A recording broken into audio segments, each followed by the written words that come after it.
ngasisu mayam gidamakta Manipur Top Channel gi maikedi gi special video ama share tawjage aduga sigi video si yingbiba lora matungda mayam da kanai khangbiragari soidana comment masam thambiramu aduga main oina mayam sigi video si health benefits ne aduga nupi gi oiba health benefits rom da oire aduga nupa sing ju khangjimda duki matik kanaraba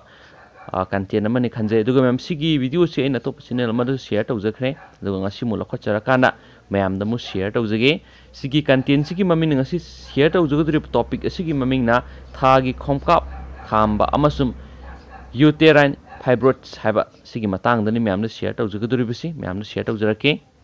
nupa sing na su nupi gi damakta haide take care lobi ga dabani mayam sigi maram na khangminasi uterine fibroids haibasi fibroidine natragana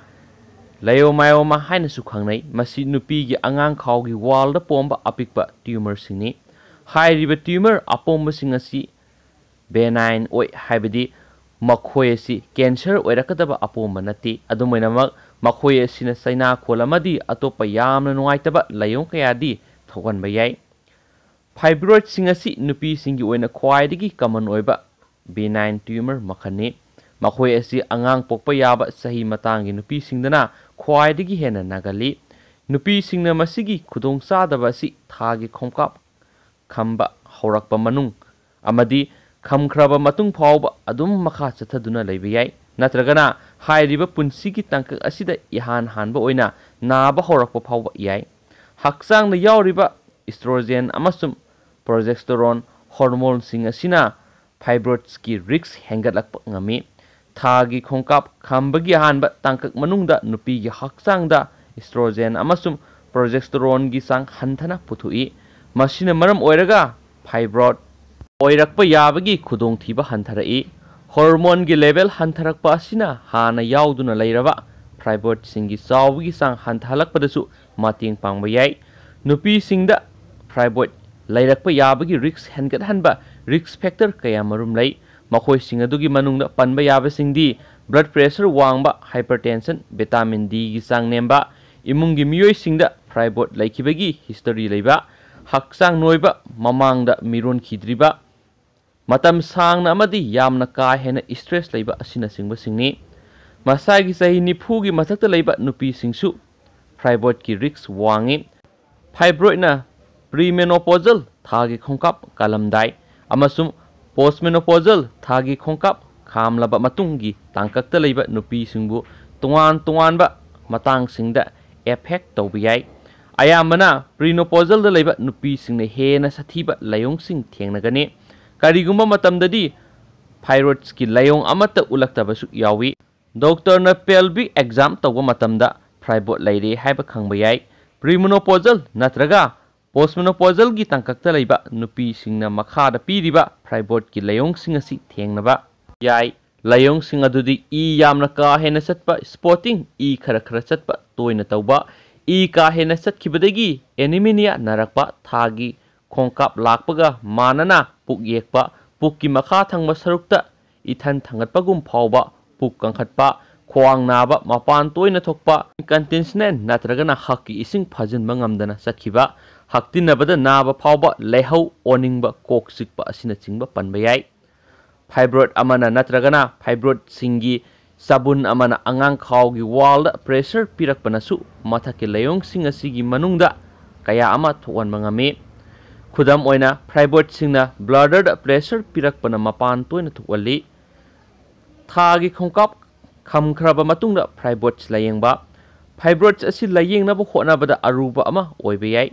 fibroids layengnabagi khwaidigi phaba drug asi angang pokpa control pill singna oiri phibam gi makha pona doctor na surgery tawduna fibroids sing laukthoknaba recommend torakpa yai surgery makhal asibu myomectomy haina khangnai karigumma matamda surgery tawduna angang khaw laukthokpa hysterectomy mathau tabasi yai hormonal therapy angang pokpa control pill sing asi saina kholamadi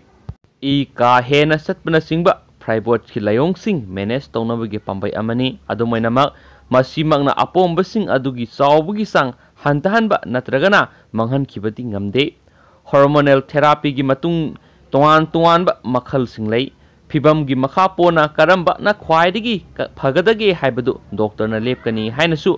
असुमना अखंग आइसिंगना share तौबिरे ma'am सिगी content से तबिब लोर मतुंग मैमना मयामगी वखलदा करम benefit फंगबिबगी हाइबदु सुना comment box दा comment अमता पिबिराम मदुगा मैम मणिपुर टॉप चैनल गी मेकैदगी नुंगतीगी ओइबा हक्सेलगी अमसुम अतोपगी हिरम हाइ तारे मणिपुर थोपा थौदोक वाथोकसिंगदगी क्राइमसिंगदगी लखोचरकांदा नुंगतीगी अनौ अनौबा टॉपिक अममम खतंग मैम दा शेयर तौगेना खल्ली दुगा सुमाइना नुंगती खुदिंगी शेयर तौजरके दुगी मैम गे मोटसु कै लेबिबिगे हाइबदु सोना कमेंट बॉक्स दा कमेंट अमता पिरामो दुलोसिलकपोइना मैम अतोपा मरक थना हौजिक मालेम पुमना कोविड-19 ना सोअनबा जगह लेत्रे मणिपुर से यामना साउन से सोअलिबनी सिगी मतंगना मैम नुंगाइबा पाव मदि ओइरगनी खल्ले दुगा सी WHO ना मागी मोटगी मोगी ओइबा मोट फुंदोरकपगी मतुइना मैम वैक्सीन से 90% दि अप्रूव ओइबा यारबा वैक्सीन जे जिक लाइरे जे खुमांग यामना सोक्सिन लाइरे दुगा वैक्सीन असि येनथोकपु मतमदा लेबाक पुमपुना चप मानना येनथोउ हाइबगी मतंगदा अपडेट मलाए सिगी पावक्सि मैम हापसरमगे कोविड-19 वैक्सीन मी सिंगा सानना फंगननबा WHO ना अपील तौख्रे कोविड-19 की वैक्सीन फजब मौंग मी सिंगा सानगदब सांगदा लम अमदी लेबाक सिंगा फंगननबा WHO की डायरेक्टर जनरल टेड्रोस अदानोम गैब्रियसना अपील तौख्रे ड्रग साब कंपनी सिंग ओरिबा फाइजर अमसुम बायोएनटेक ना मखोई की वैक्सीन कैंडिडेट अदु मरक की डेटा एनालिसिस लाइना असी थिंगबदा सादा मौद्रादगी हेन इफेक्टिव ओइदे हैना सिरोल असिदा लाउथोखिबा मतुंगदा WHO की चिपना अपील असी तौखिबनी लेबाक पोकपा नुमितो हुमद्रागा हुमदोई सुबा वर्ल्ड हेल्थ असेंबली दा मेंबर स्टेट सिंग दा वांगांग लदुना WHO की चिप असिना हाकी मदुदी फाइजर की माइ पाकपगी इंगित पी पुकनिंग थौगतनिंगाई ओइरबा पाव असि UN हेल्थ एजेंसी असिना तरामना ओई अमसुम टेस्टिंग अमदी थेराप्यूटिक्स दा हेन खुमांग सौक्सिलकपगा लोइनना पंकुई कुइदबा मतमगी मनुंगदा हेन फबा अहेनबा वैक्सीन सिंग पुथोरखिगनी हाइबगी थजबा थमली कोविड-19 की वैक्सीन की साक्थुंग पीबदा फजबा मतौ उटनबगी फिरेप नहौनना लौनबा अहाकना मेंबर स्टेट सिंग अपील तौरी